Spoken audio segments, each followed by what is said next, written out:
Бүгін біз жиындардың бірігуі және қиылысуы жайлы білетін боламыз.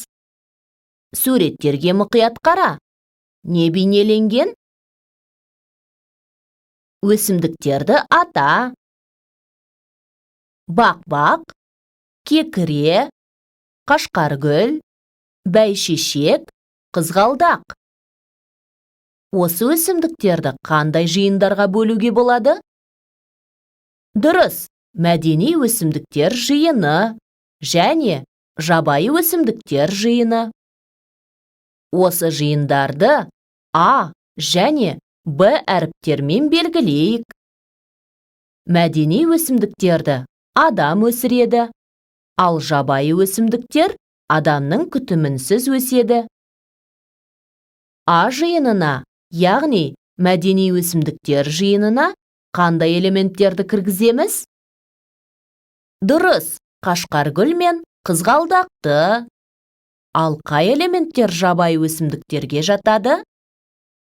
Дұрыс, бұл бақ-бақ, кекіре және қызғалдақ.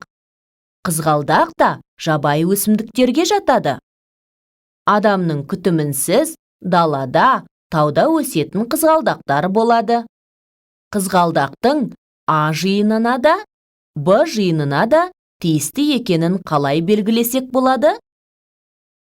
Ол үшін екі диаграмманы бірін-бірі қиып өтетіндей етіп біріктіреміз.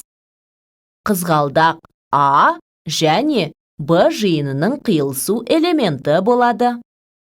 Қиылысу белгісі былай жазылады. Оқиық. А жиыны қиылысады Б жиынымен. Осы екі жиынның ортақ элементі бар.